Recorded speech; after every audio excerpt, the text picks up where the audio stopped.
Welcome to Empire Building, the podcast where we talk about building big businesses and even bigger lives. I'm your co-host, Via Williams. I'm Sarah Reynolds. And I'm Wendy Papazan. Today, we're going to talk about an often overlooked, but probably very, very important sales technique, which is the fortunes in the follow-up. Mm-hmm. So many people think about generating leads for their business. But the reality is if you can get good at following up on your leads, you're going to have more business than you've ever dreamed about. 1,000%. Yeah. Yes. 1,000%. Yes. Yeah.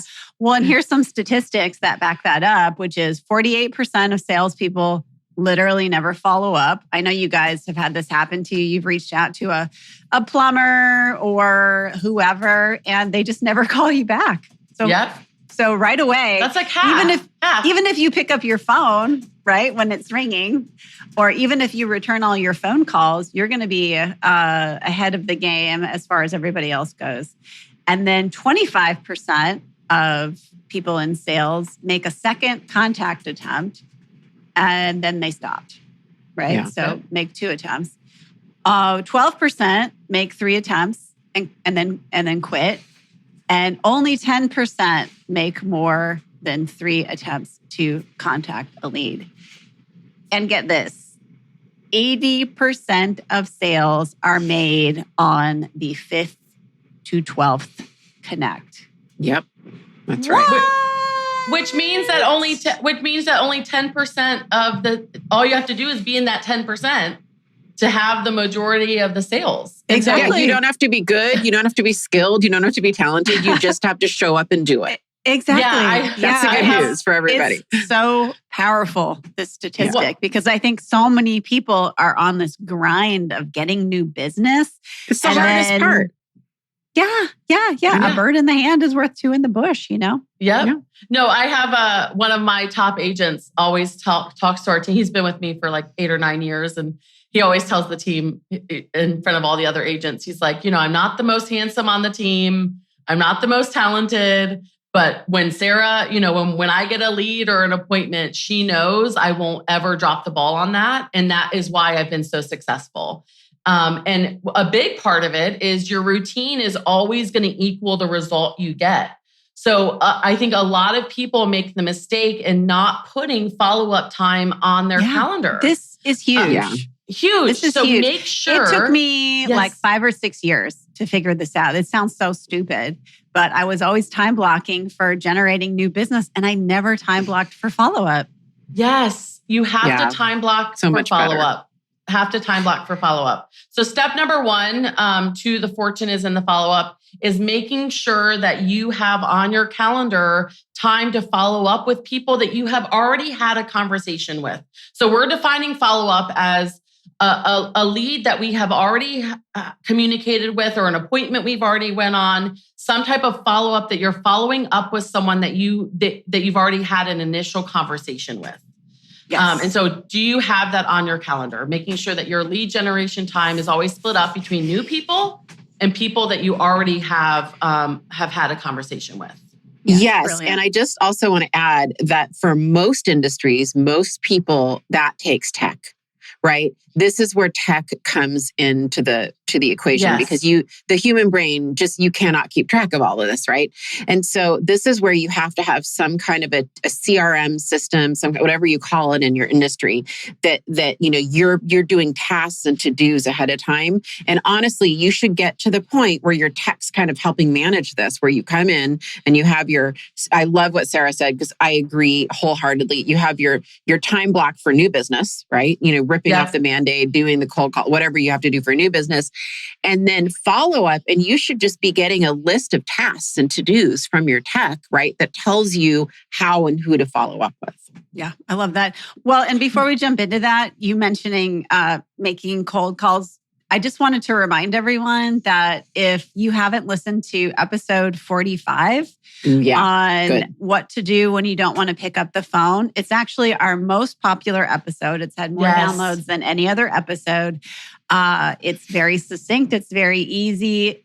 Even before you listen to this episode, if you haven't mastered that, picking up the phone, definitely do that. So because that episode talks 45. about call reluctance and why you're not picking up the phone. Mhm. And this would be a good companion to that. It's a really good call, Wendy. Yeah. Because sometimes you have call reluctance around the follow-up. And I think that it's so important to tackle that first, obviously, and making sure that you're doing that. A big thing for me and sort of step 2 along this for Fortune's the follow-up is, change the way you look at things, and the things you look at change. And so for me, a big part of follow-up is changing the way that I look at it. So when following up, I mean, this sounds simple, but I want to remind everyone, you want to think of that person as a human being. It's a person with goals, dreams, children, and honestly, someone that's just doing the best in this crazy life that needs your help.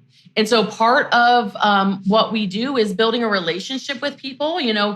A sale is a sales sort of process. It's not an event, which means that you want to be the person that is there in the relationship when they are ready to make the sale, which is why the follow-up is so important.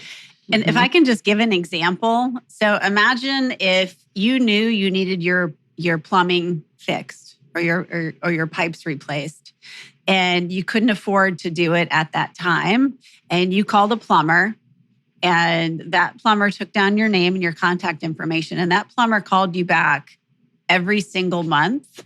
By the time you could afford to get your pipes fixed, which plumber would you choose? Exactly. Mm-hmm. Yeah. Because the fortune is in the follow-up. If that plumber hadn't called you, what would you have done? You wouldn't have remembered that plumber that came out a whole year ago. You just wouldn't have. You'd probably go to Google, you go to Yelp, you talk to a friend of yours.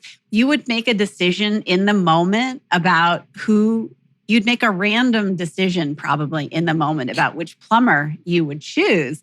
And that's why the follow-up is so important. And that's why you don't have to be the best in the business at all. You don't have to be competing with the 90% of people who are trying to be that person in the moment, because you've already locked that in. You've locked that in.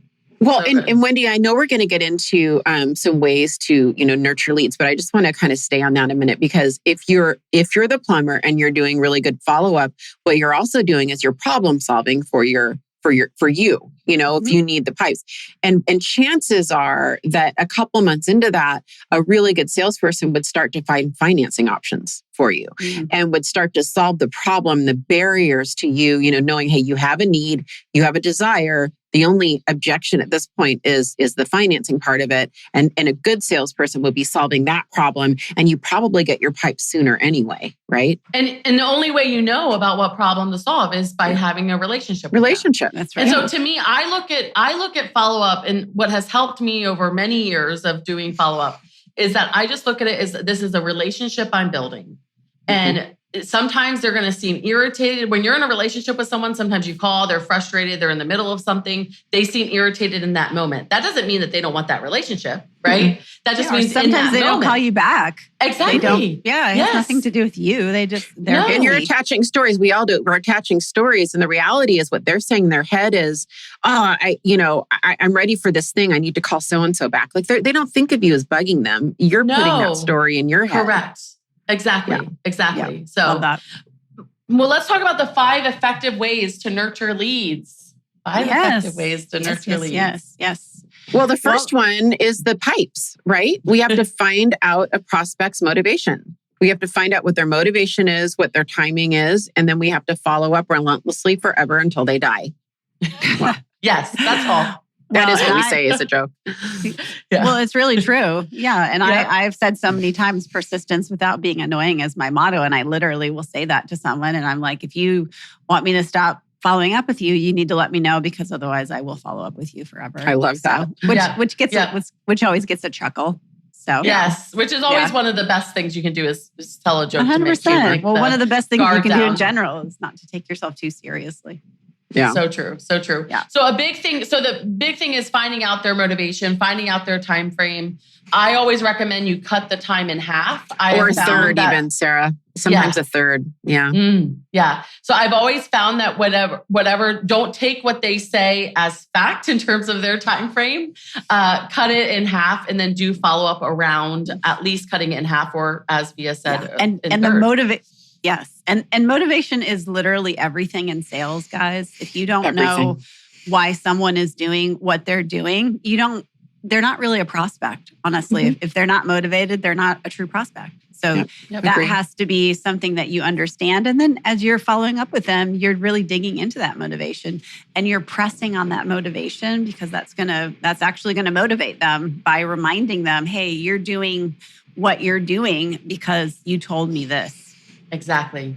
I love that. Number 2 is educate prospects on whatever you are selling. So it makes you look like an expert. And then the law of reciprocity kicks in. So the best form of follow-up is education. So for us, we're constantly educating people on the real estate market. Like this is a house just sold around the corner from you. Your value just went up. Or, interest rates have done this, right? So using whatever ties to your industry and educate them as you're following up. I love that because you're really offering them something of value over time. And really every conversation you have with someone, you should be offering something of value. Otherwise, it's not going to be an effective conversation. And the one thing I would add to that one too is education and showing up like the expert. That is a really good way of automated follow-up too. So to me, that's a really good way to do your, videos, video newsletters, your texts or emails, but giving someone information where you're the educator and the consultant, so to speak, that is a good way to do that more marketing passive follow-up if you're going to automate some of this.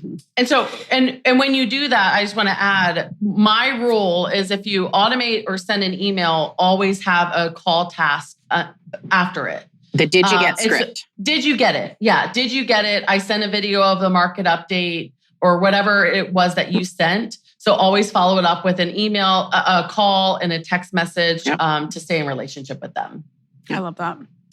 And then number 3 of our 5 effective ways to nurture leads is just use time as your friend, right? So the definition of follow-up is really nurturing relationships over time. I think a lot of times we think our prospects should automatically know us. To know us is to love us, right? To meet us even for a second is to love us. But I tell my team, I'm like, listen, you're not pizza. You're not pizza. Not everyone automatically likes you. Oh, wow. That's amazing. And I'm stealing that. Yeah. You're not pizza. Yeah. Sarah, you are not pizza. You're so inspiring, Wendy. I can't with that. I'm dead. I love it. It's amazing. Yeah. So make sure you put notes in your system of things to remember about them so that you can connect with them on a personal level right away. Last time we spoke, you told me your Chihuahua was going to the vet. How did that turn out? Is everything okay? How's little Weenie doing? So little Weenie. This was Wendy wins today. We got pizza. Weenie the Chihuahua. Like, wow. How did that happen?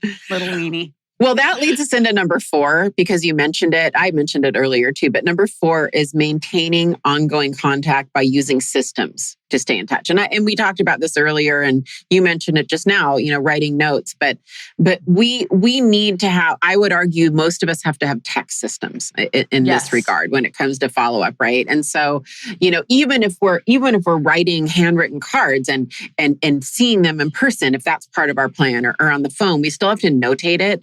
And then notate when our next task is or to do is we have to write about pizza, weenie, and chihuahuas in the notes.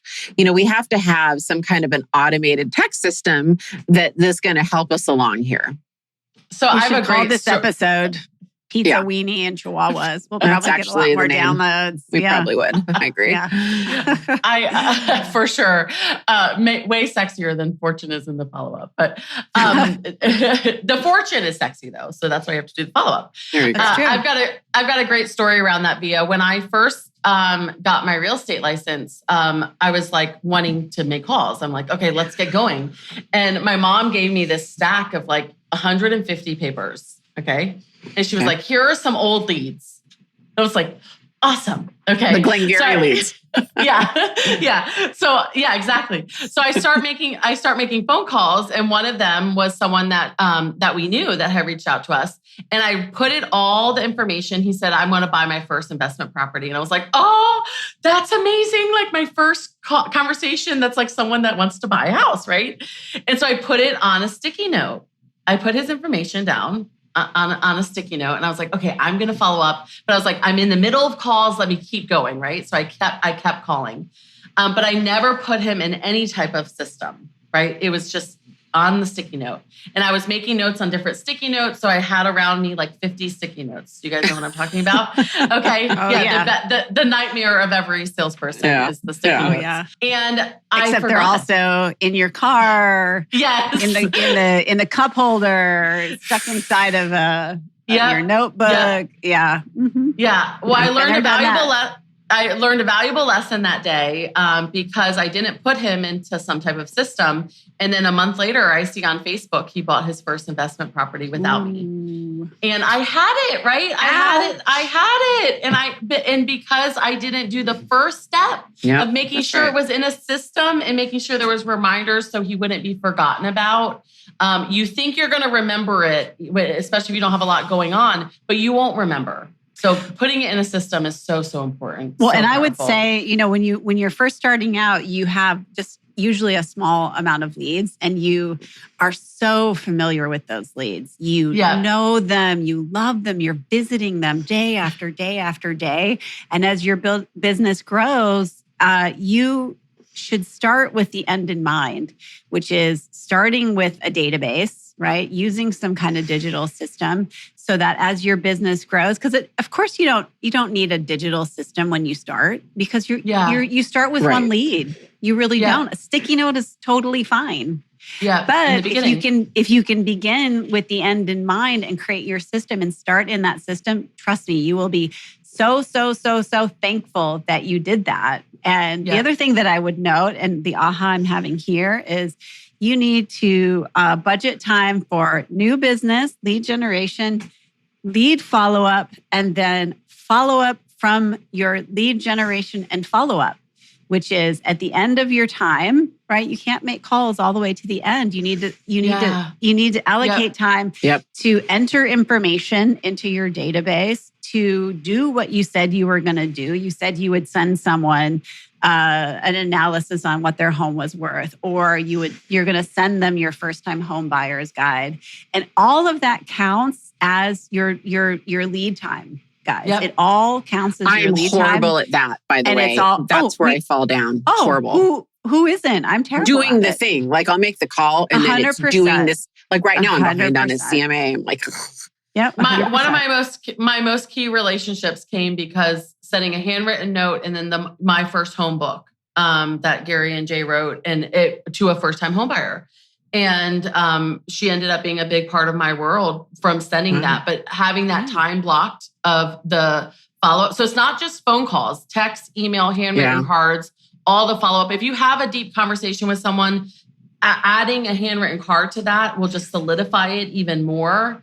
The more you can make it sticky. So when they see your business card on their desk at home and they talk to you on the phone, they get you in your email, that's considered omnipresence of who you are. And so do all the things. And the only way, if you're a salesperson, the only way that will happen is literally if you have handwritten notes next to you on your desk that are pre-stamped with your return address on them. Yes. It won't happen if you don't Yeah, so true. It just won't happen. So true. You have to have, and by the way, you have to have a really good ops staff to probably to do that for you. Like we're not capable. We're not capable. Yeah, it's true. Okay. So number five, which we've been talking about, but coming from contribution. So providing long-term value and making sure that you're always coming from a place of contribution. That's why putting those notes in are so important of certain things. So if they do love Chihuahuas, when you see an article about Chihuahuas, like sending them that, letting them know you're thinking about them, but coming from a place of contribution and always, how can I provide more value in this person's life today? What can I do? It's not about bugging them. It's about providing more value in their life today. And that should be really everything that you do. All your content that you're putting out, it should be on your website, your emails that you're sending out, even your social media. If you guys can spend the majority of your life in giving mode, you will look up one day and you will get a return on that. You can't even believe. Yeah. You can't even believe. And that's what follow really is. All three of us are proof of that. All three of us are proof of that. Yeah. We give it all away. And it takes a while. If you're not used to it, it takes a while. You're like, I remember I was asked to give my listing presentation. Now, for those of you not in real estate, that is that is the sauce of a successful agent. When you go in and you get a seller to sign a contract with you to sell their home, right? They're giving you, in a lot of instances, their biggest asset. Right. So it's a complex sale. It's a big sale. It's a big ticket sale.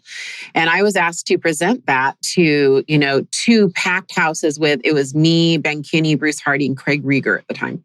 And it was like a room of 500 people 2 days in a row. So about 1,000 people local in my market. Local. And I remember calling Ben and I go, I don't know. Like I'm embarrassed to admit I feel a little sense of scarcity here, buddy. Talk me off the ledge.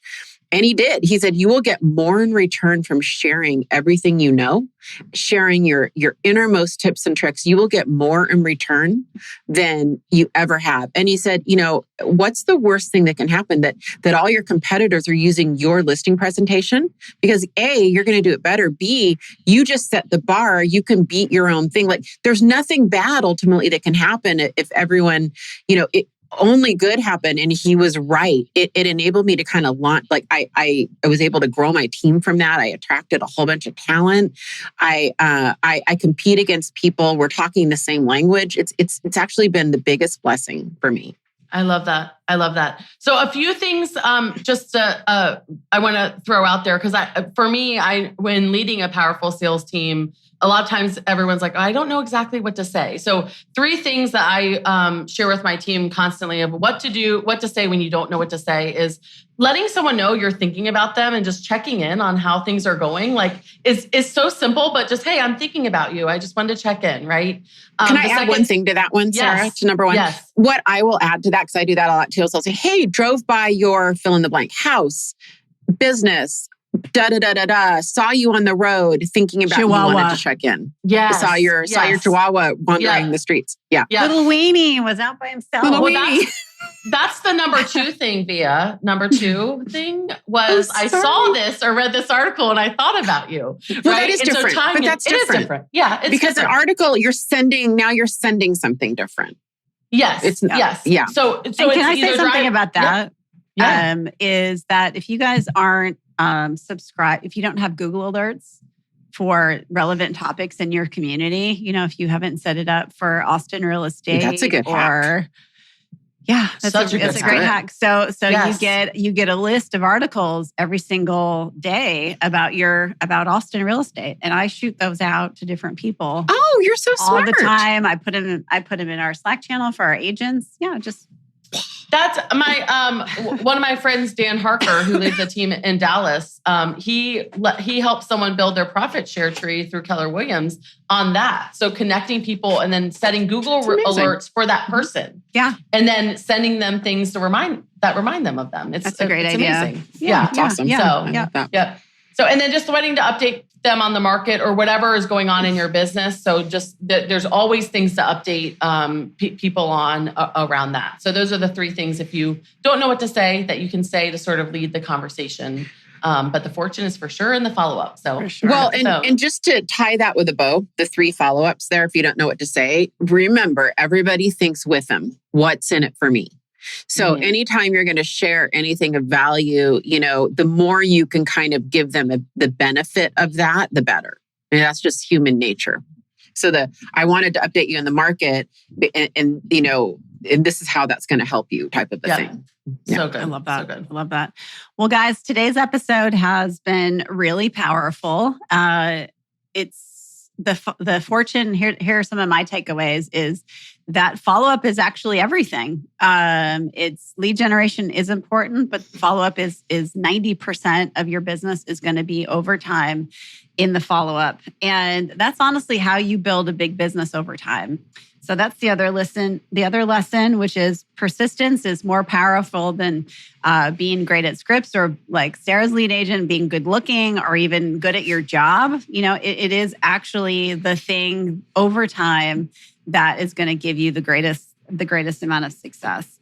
And then you want to use systems to stay in touch, right? Yes. Not everyone is going to like you or know you. You're not pizza at the first time you connect. But just like everything else, right? It's like that's why neighbors become friends, because there's a proximity there, right? Yes. And there's a proximity over time. And that is how you develop relationships. So I would just encourage you guys to go out there, make sure you're doing your lead gen, make sure you're doing your lead follow-up, and then also time blocking for the follow-up to the follow-up is really how I would call it. So today's episode was wonderful. And so guys, thank you for listening to us, and make sure you go out and build a big business and even bigger life. Bye, guys. Bye. Bye. Thanks for listening to Empire Building. If you like what you heard, join our tribe by subscribing on your favorite podcast platform and help us spread the word by leaving a 5-star rating and review. Until next time, wishing you a life worth living. And remember, you are an empire builder.